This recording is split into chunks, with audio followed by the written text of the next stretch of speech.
الله الرحمن الرحيم الحمد لله رب العالمين والعاقبة للمتقين اللهم وفقنا وجميع المشتغلين بالعلم والعمل الصالح ثم الصلاة والسلام على أشرف الأنبياء والمرسلين أبي القاسم محمد اللهم صل على محمد وآل محمد.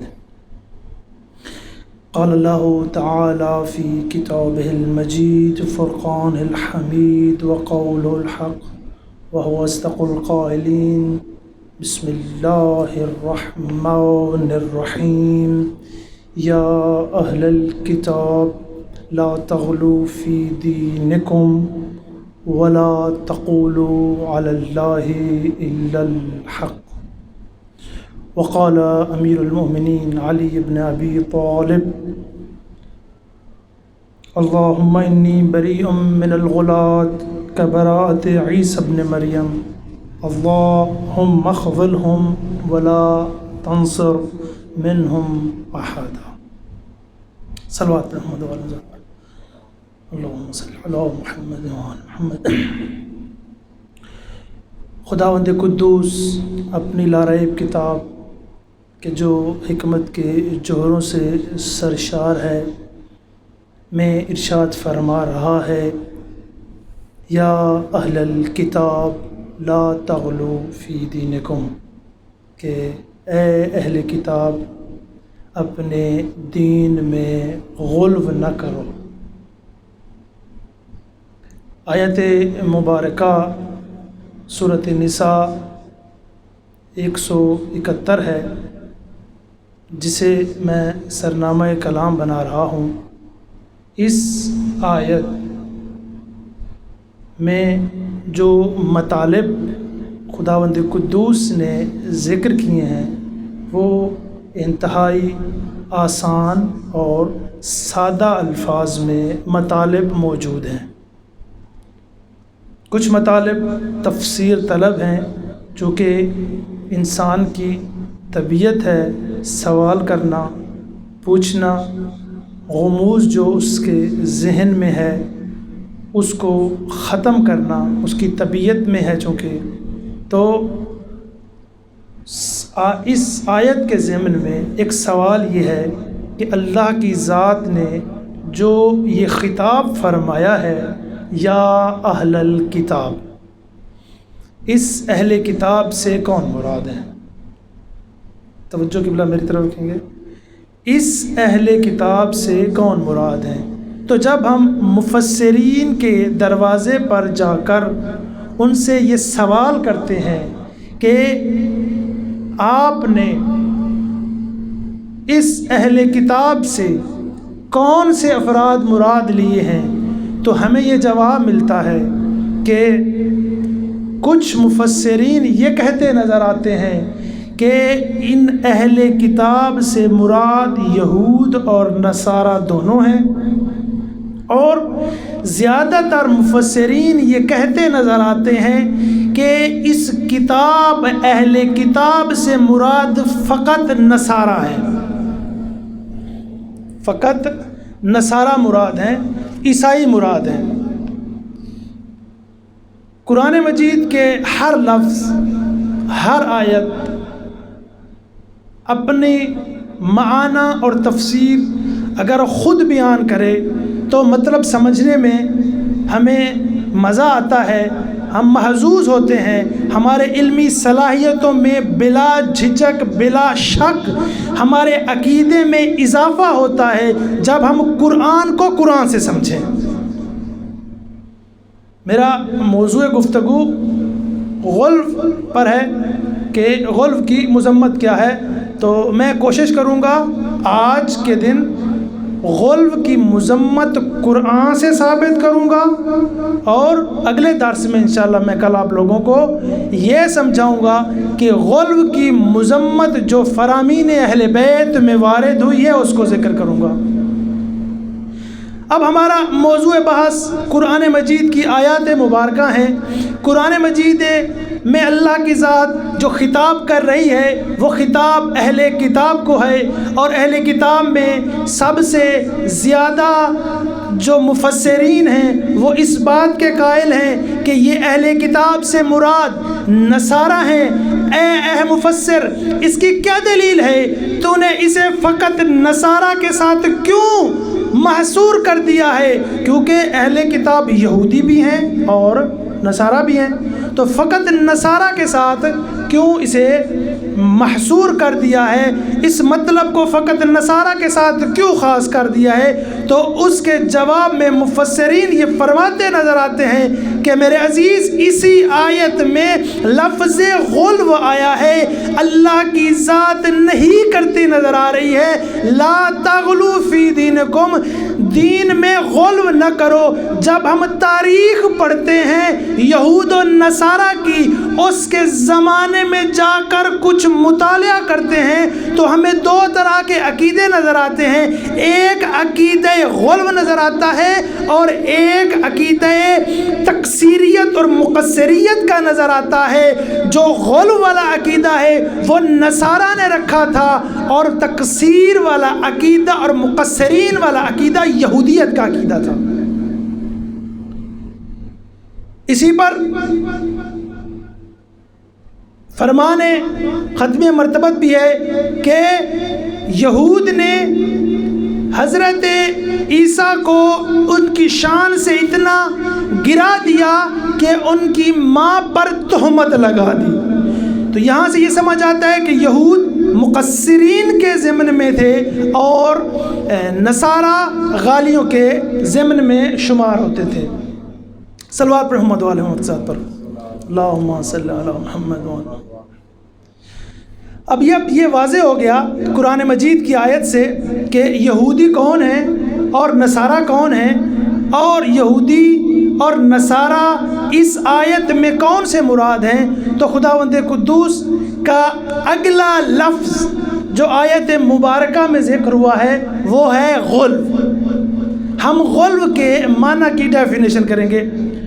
جب غلو کے معنی کو جب ہم کتب لغت میں جا کر ڈھونڈتے ہیں، اس کے معنی کو جا کے دیکھتے ہیں، تو غلو کا معنی ہمیں یہ ملتا ہے، غلو کسی بھی چیز کی ایک حد جو اللہ نے حد بنائی ہے، ہر چیز کی حد سے تجاوز کرنا غلو ہے۔ اگر اللہ کی بنی ہوئی حدود ہیں اس سے تجاوز ہوگا تو یہ دین میں غلو ہوگا، اور اگر لوگوں کی بنائی ہوئی حدود میں تجاوز ہوگا تو اسے ہم اپنی زبان میں غالی، یا جیسا کہ آپ لوگ عرب میں یہ سنتے ہیں، کسی دکان پر جاتے ہیں تو کوئی چیز کا جب اسے مطالبہ کرتے ہیں وہ آپ کو پیش کرے اور اس کی قیمت بازار کے باقی دکانداروں سے زیادہ ہو تو عربی میں اسے کہا جاتا ہے غالی۔ ٹھیک ہے قبلہ، عربی میں اسے کہا جاتا ہے غالی۔ یعنی غالی لفظ فقط اور فقط دین کے ساتھ مربوط نہیں ہے، اللہ نے انتہائی آسان لفظوں میں کہا ہے کہ دین میں غلو نہ کرو، یعنی جو اللہ نے حدود بنائی ہیں دین میں ان سے تجاوز نہ کرو۔ اب اگلا سوال کہ دین میں تجاوز سے کیا مراد ہے؟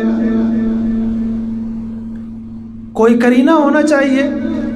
دین میں تجاوز، میرے پروردگارہ حلال کو حرام قرار دینا دین میں تجاوز ہے، یا پروردگارہ بے دینی اختیار کرنا دین میں تجاوز ہے، غلو ہے، یا بد عقیدہ ہونا یہ غلو ہے؟ جو تو نے فرمایا ہے لا تغلو فی دینکم، دین میں غلو نہ کرو، اس غلو سے کیا مراد ہے؟ اس غلو سے مراد کیا ہے؟ تو اگلی آیت اس جانب اشارہ کر رہی ہے. میں نے بتایا کہ جب قرآن کو قرآن سے سمجھے تو انتہائی انسان محظوظ ہوتا ہے. اسی آیت کا اگلا حصہ یہ فرما رہا ہے، خداوند قدوس اس انداز میں ذکر کر رہا ہے، لا تقولوا علی اللہ الا الحق. تو یہاں اس حصے سے ہمیں یہ سمجھ آتا ہے کہ جو غلو اللہ جس غلو سے منع کر رہا ہے، جس غلو کی اللہ نہیں کر رہا ہے، وہ غلو کسی حرام کو حلال کرنے والا نہیں ہے، وہ غلو کسی لادینیت کو دینیت میں داخل کرنے والا نہیں ہے، وہ فسق و فجور پر مبنی والا غلو نہیں ہے، دین میں اپنی طرف سے تصرف جو چاہو وہ غلو نہیں ہے، بلکہ اللہ یہ کہنا چاہتا ہے دین میں اللہ کے بارے میں وہ کہو گے جو اللہ نہیں چاہتا اس کے بارے میں کہا جائے تو یہ غلو ہے. تو یہ غلو ہے. اب اس آیت کے میں 3 مطلب ہمارے نزدیک واضح ہو گئے. اہل کتاب اس سے مراد نصارہ، دلیل غلو ہے، اہل نصارہ نے ہی غلو کیا تھا. اور اگلی بات، اس غلو سے مراد وہ غلو ہے کہ جو اللہ کی ذات کا متعلق ہو. غلو اللہ کی ذات کا متعلق ہو، یعنی منہی عنہ جس غلو سے روکا گیا ہے وہ غلو ہے کہ جو اللہ کی ذات کے ساتھ متعلق ہو. تو ہم سوال کریں گے قرآن مجید سے کہ اے اللہ کی کتاب، تیری ہی آیتیں اگر ہمیں یہ سمجھا دیں کہ اس دور میں کس طرح کا غلو تھا جس کی اللہ نے مذمت کی ہے، جس غلو سے اللہ نے روکا ہے، اللہ نے جس کو اختیار کرنے سے منع کیا ہے، وہ کون سا غلو مراد ہے، وہ کیا معنی اس غلو کا. تو قرآن کی یہ آیت سورۃ براءت کی ہمیں نظر آتی ہے کہ وقالت النصارى المسیح ابن اللہ، کہ نصارہ کہہ رہے ہیں کہ مسیح اللہ کا بیٹا ہے.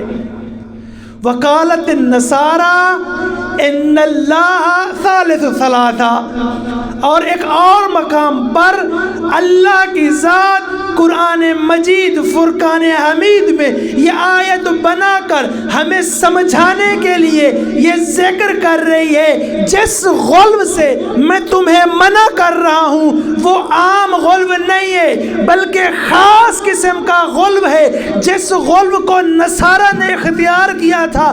پروردگارہ وہ کون سا غلو تھا جسے نصارہ نے اختیار کیا تھا؟ تو آواز پروردگار آئی. نصارہ نے جب یہ کہا کہ اللہ کا تیسرا نمبر ہے، یعنی جب نصارہ تثلیث کے قائل ہو گئے تو یہ بھی غلو ہے جسے خداوند قدوس کی ذات منع فرما رہی ہے. صلوات محمد وعلی محمد پر اللہم صلی علی محمد. اب یہ جب واضح ہو گیا کہ یہ مراد ہے غلو سے، اگلا ہمارا جو گفتگو ہے اور موضوع ہے وہ یہ ہے کہ اس کو ہم نے منطبق کرنا ہے امت محمدیہ پر. قرآن قیامت تک رہنے والی کتاب ہے. اللہ نے جو قرآن میں بنا کے ذکر کیا ہے اور قیامت تک اس کے رہنے کی خداوند قدوس نے ضمانت دی ہے، اسی انداز میں جس طرح نازل ہوا ہے بغیر تحریف کے. تو کیا یہ فقط گزشتہ اقوام کے قصے ہیں؟ اس قوم میں کیا ممکن ہے کہ ویسا ماحول بن جائے جیسا ماحول اللہ ذکر کر رہا ہے عیسیٰ نبی کے دور کا؟ تو ہمیں فرمان ذیشان ختمی مرتبت محمد مصطفیٰ ملتا ہے کہ اے علی مثلک فی هذه الامہ مثل عیسیٰ، اے علی تیری مثال اس امت میں عیسیٰ جیسی ہے. قوم ابغضوا واتهموا امه، ایک قوم یعنی یہودی جو تھے انہوں نے تہمت لگائی آپ کے بغض کی بنا پر، اور حضرت عیسیٰ کی والدہ کو پر تہمت لگا دی، اور آگے ارشاد فرمایا اور ایک اور قوم جسے نصارہ کا نام دیا، انہوں نے حضرت عیسیٰ کو اتنا بلند کر دیا کہ جو حضرت عیسیٰ جس سے انکار کرتے نظر آتے ہیں۔ اے علی تیری مثال میری امت میں عیسیٰ جیسی ہے، جس طرح یہودیوں نے تکثیر کی، عیسیٰ کی عظمت کو گھٹایا، اور نصارہ نے غلو کیا، عیسیٰ کی عظمت کو اتنا بلند کر دیا کہ جس سے عیسیٰ بھی برات کرتے نظر آتے ہیں۔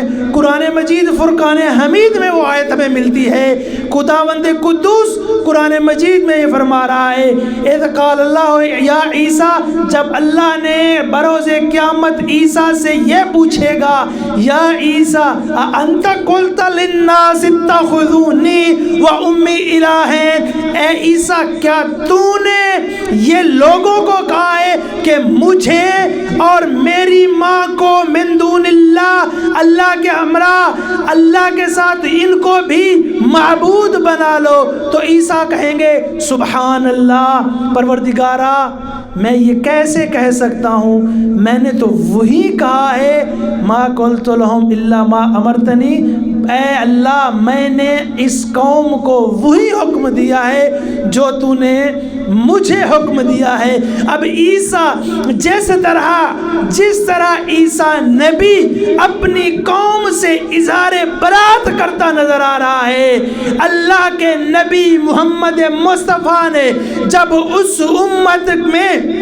اس امت کے علی کو عیسیٰ کے ساتھ تشبیہ دی، تو اسی طرح علی ابن ابی طالب بھی اسی طرح براءت کا اعلان کرتے ہوئے نظر آتے ہیں اور فرماتے ہوئے نظر آتے ہیں، اللہم انی بریء من الغلاۃ کبراءت عیسیٰ ابن مریم من نصارہ، کہ اے اللہ میں بھی عیسیٰ نبی کی طرح براءت کا اعلان کرتا ہوں غالیوں سے، جس طرح عیسیٰ نے نصارہ سے اعلان براءت کیا۔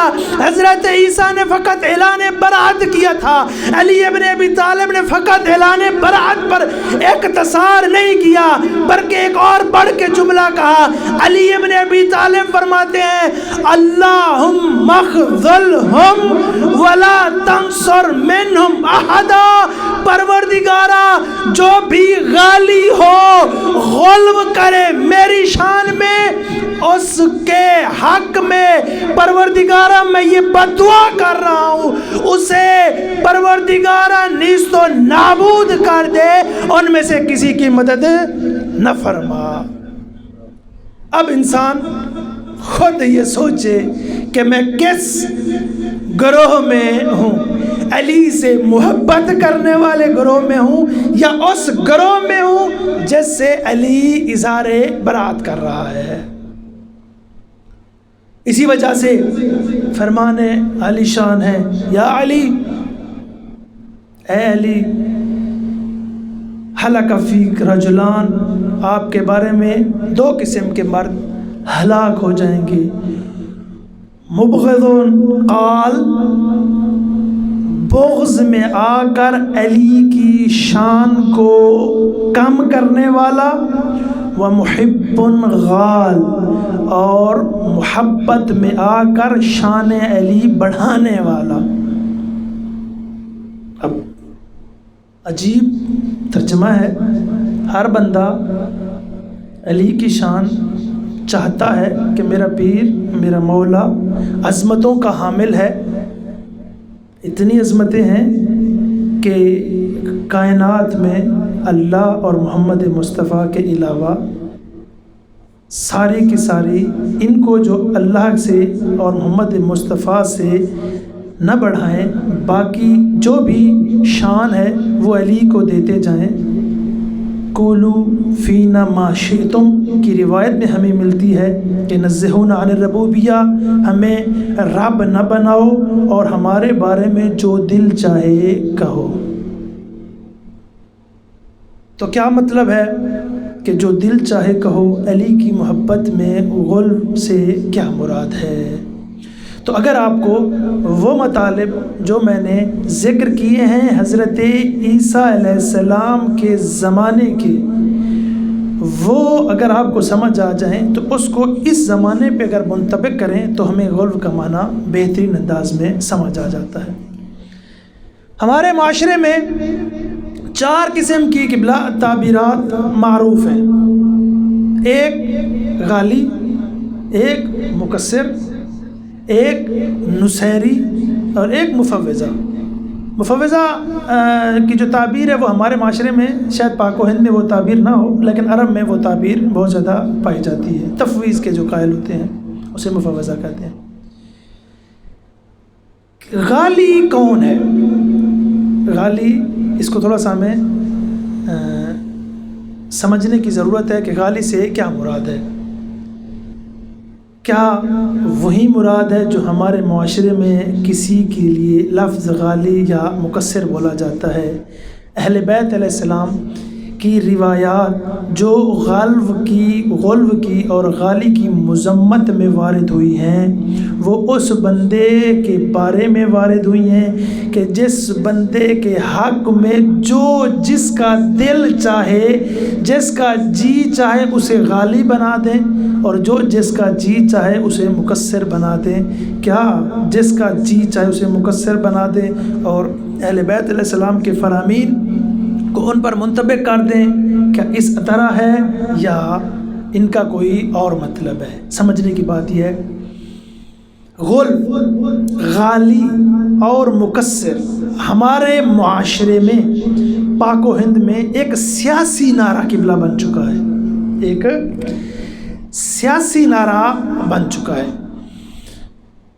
ہر وہ بندہ جو کسی کی شان اور منزلت سے خوف زدہ ہو جائے اور اس کے بڑھتے ہوئے اثر رسوخ کو اپنے حلقے میں، اپنے علاقے میں روکنے کے لیے جو تعبیر استعمال کرتا ہے تاکہ میرے جو کنویں کی مینڈکیں ہیں، میرے جو کنویں میں لوگ افراد جاہل افراد ہیں، ان کو اس صاحب علم شخص سے دور رکھنے کے لیے اگر جو تعبیر استعمال کرتا ہے، اگر اس کا معاشرہ جس میں وہ لفظ، جس میں وہ بندہ یہ تعبیر استعمال کرنے والا جس معاشرے میں زندگی گزار رہا ہے، اگر اس کا معاشرہ انتہائی اس کے تابع ہے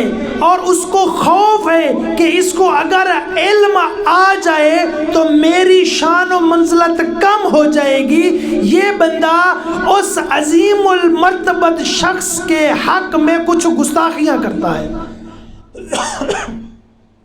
اس عظیم المرتبہ شخص میں کی حق میں کچھ گستاخیاں کرتا ہے۔ اگر اس کا معاشرہ غالی صفت کا حامل ہے، غالی صفت یعنی وہ معنی کہ جس میں اہل بیت کی شان زیادہ بیان کی جاتی ہے، جو ہمارے معاشرے میں معنی استعمال ہوتا ہے، اگر وہ معاشرہ اس انداز کا معاشرہ ہے، اگر اہل بیت کے فرامین کو صحیح انداز میں اس معاشرے کو بتا دیا جاتا تو اس بندے کی ویلیو ختم ہو جاتی، تو یہ بندہ پروپیگنڈا شروع کر دیتا ہے کہ فلاں عالم جو ہے اس کو اپنے علاقے، اپنے منطقے میں مت اثر رسوخ قائم کرنے دو کیونکہ وہ بندہ مکسر ہے، تمہیں مکسر بنا جائے گا۔ اگر وہ بندہ دیندار ہے، نمازی ہے، لیکن یہ اس میں ہے اللہ کی ربوبیت کا بھی قائل ہے، 12 اماموں کی امامت کا بھی قائل ہے، تمام عقائد حق کا جو اہل بیت کی شان، اہل بیت نے جو ذکر کیے ہیں کہ جو شیعان علی کے شایان شان ہے جو عقائد، ان عقائد کا حامل بندہ، ان عقائد کا حامل شخص اگر کسی معاشرے میں اپنی گفتگو کرنا چاہے تو وہ معاشرہ اتنا اس کے بارے میں بدظن ہوا ہوتا ہے کہ اسے غالی یا مکسر کا لیبل لگا کر اس کی بات سننے سے انکار کر دیتا ہے۔ یا ایک معاشرہ ہے جو انتہائی دیندار معاشرہ ہے، اس نے اپنے علاقے میں لوگوں کو دیندار بنایا ہوا ہے، اور اس کو ڈر یہ ہے کہ فلاں بندہ جو شان اہل بیت بیان کرتا ہے، کردار اہل بیت آ کر فضیلت کی شکل میں آ کر بیان کرتا ہے، وہ آئے گا تو میری جو محنت ہے وہ ضائع ہو جائے گی۔ اپنے محنت نہ کہوں بلکہ یوں کہوں کہ وہ یہ سمجھے کہ میری اجارہ داری اس علاقے پر ختم ہو جائے گی۔ اگر اس نے اس علاقے کو دیندار بنایا ہوا ہے تو ایک صحیح عالم دین، صحیح العقیدہ عالم دین جو فضائل آل محمد بہترین انداز میں بیان کرتا ہے، یہ بندہ اس کے خوف میں آ کر اس کے بارے میں تقصیر کا یا غلو کا فتویٰ لگا دیتا ہے کہ فلاں شخص غالی صفت ہے، وہ ادھر آئے گا تو آپ کو بے دین کر کے چلا جائے گا۔ تو یہ ہمارے معاشرے میں یہ جو تعبیرات استعمال ہوتی ہیں، کسی کو غالی اپنی مرضی سے کہتے ہیں یا کسی کو مقصر ہم اپنی مرضی سے کہتے ہیں، جس کے ساتھ دشمنی اور حسد نبھانا ہو ان کو یہ صفت دے دیتے ہیں غالی کی یا تقصیر کی۔ کیا یہی افراد علی کے بارے میں ہلاک ہو جائیں گے یا کوئی اور معنی ہے؟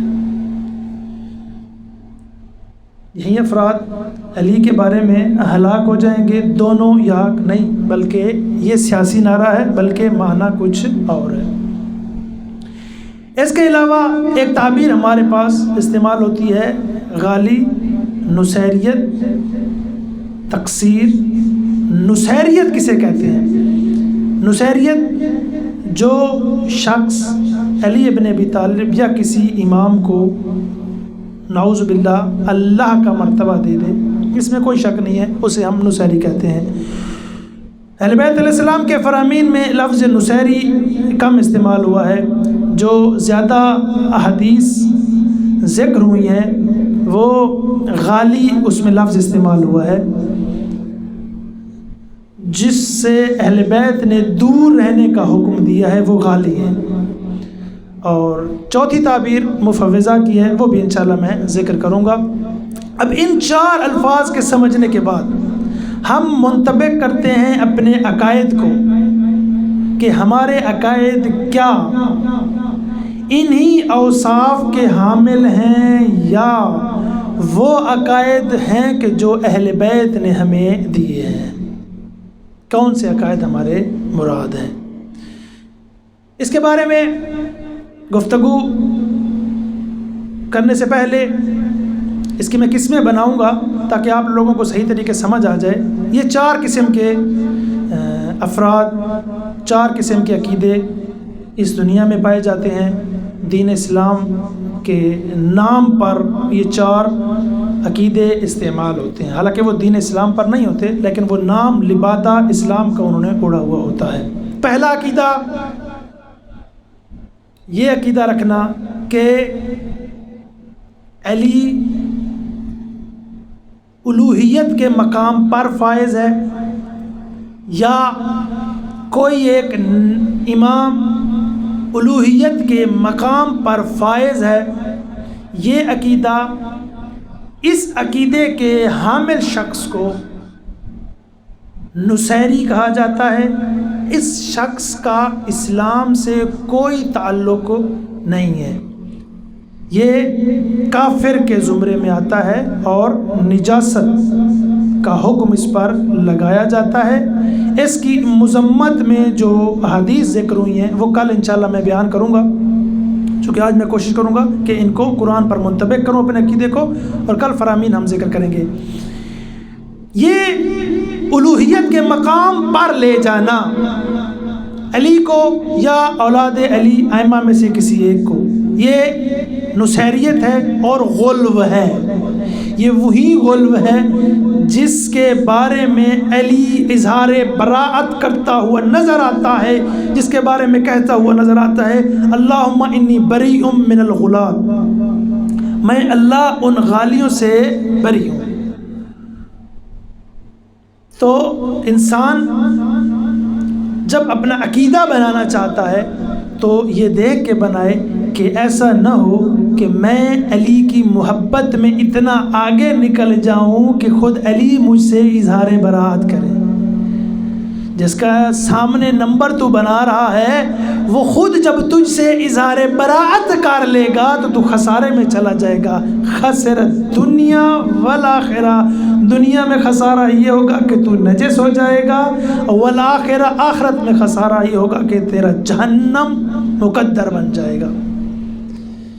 علی ابن ابی طالب اگر ہوتے تو تیری دنیا میں تجھے جہنم کی طرح آگ میں ڈال کر خاکستر کر دیتے اگر تو اس عقیدے کا حامل ہوتا۔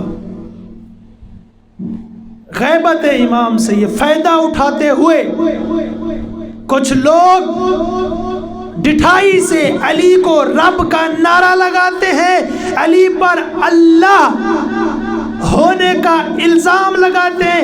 حقیقت میں ان افراد کا شیعیت سے بات نہیں، ان افراد کا مذہب اسلام، دین اسلام سے بھی کوئی تعلق نہیں ہے۔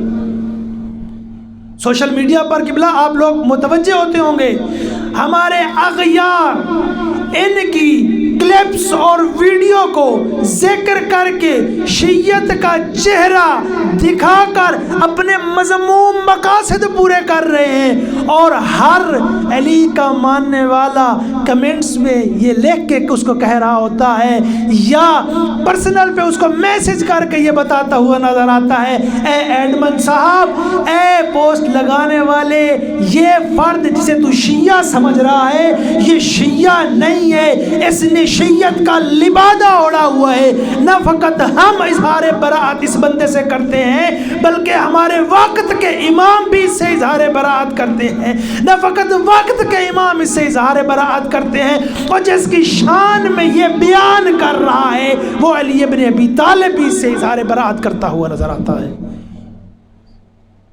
یہ ایک معنی ہے جو ذکر کیا جاتا ہے غالی کا، اسے حقیقت میں وہ غالی، یہ بندے نصیری، یہ کہا جاتا ہے جی یہ نصیری ہیں وہ غالی ہیں، اہل بیت کی نے جس کے شان میں بیان کیا ہے اور جس کی مذمت کی ہے وہ غالی ہے، ہم تو نصیری ہیں، ہمارے بارے میں نہیں ہے، روایات میں غالی ہے، اور غالی اپنی جیب سے بنا کر تم عام اور سادہ اور دیندار اور متقی شخص پر لیبل لگا کے اس کو اس کے ضمن میں لے آتے ہو، تو میں کہوں گا تیری جیب سے بنا ہوا دین نہیں ہے، دین دین محمدی ہے، اور اس کی دین کی حفاظت کرنے والا مہدی عجل اللہ فرجہ الشریف آج بھی موجود ہے، جو لوگوں کے خداوند قدوس نے عقل انسان کو دی ہے، جو لوگوں کے ذہنوں میں یہ روز روشن کی طرح واضح کر دیتی ہے کہ غالی دیندار متقی نیک اور پرہیزگار انسان جو علی کی امامت حقہ کا قائل ہے اور امامت 12 اماموں کی امامت کا قائل ہے، وہ غالی نہیں ہے۔ غالی وہ بندہ ہے جس سے علی اظہار براءت کر رہا ہے، وہ غالی ہے کہ جو علی کو رب کہتا ہے، علی اس سے اظہار براءت کر رہا ہے جو علی کو رب کہتا ہے۔ دوسرا مطلب، دوسری قسم جو ذکر ہوئی ہے فرامین معصومین میں، وہ جن سے اہل بیت علیہ السلام علی ابن ابی طالب اظہار براءت کرتے ہوئے نظر آتے ہیں، وہ فئہ، وہ گروہ، وہ فرقہ کہ جو یہ کہتا ہوا نظر آتا ہے کہ علی اللہ تو نہیں ہے، علی اللہ نہیں ہے، لیکن اللہ کے ساتھ کام میں ہاتھ بٹواتا ہے۔ اللہ نے تقسیم کیے ہوئے ہیں کام، کچھ کام اللہ کرتا ہے اور کچھ کام علی کرتا ہے۔ ہم جو جا کر علی ابن ابی طالب سے مانگتے ہیں وہ مستقل طور پر ہمیں علی دیتا ہے، اس مستقل طور پر ہمیں علی دیتا ہے۔ علی عرض اور طول والی بات نہیں، بلکہ فی نفس ہی خود علی ہمیں یہ چیزیں فراہم کرتا ہے۔ اللہ سے اس کا کوئی تعلق نہیں ہے، اس نے علی کو اللہ کا شریک بنا دیا۔ اور جو اللہ کے ساتھ کسی کو شریک بنا دے، کیا خیال ہے وہ بھی پاک ہوگا کہ نجس؟ یقیناً وہ شخص جو علی یا اولاد علی میں سے کسی شخص کو اللہ کا شریک ٹھہراتا ہے وہ بھی کافر، اور کافر نہیں بلکہ وہ مشرک کے ضمن میں آتا ہے، اور مشرک بھی کیا ہیں؟ نجس ہیں۔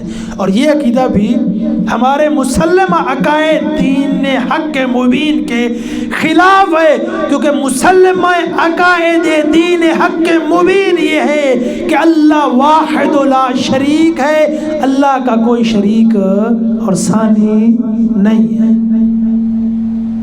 تو ایسے عقیدے کا حامل مشرک ہو جاتا ہے، اور مشرک بھی نجس ہے۔ انما المشرکون نجس، تو مشرک بھی کیا ہے؟ نجس ہے۔ تیسرا مطلب کہتا ہے کہ علی اللہ بھی نہیں ہے، علی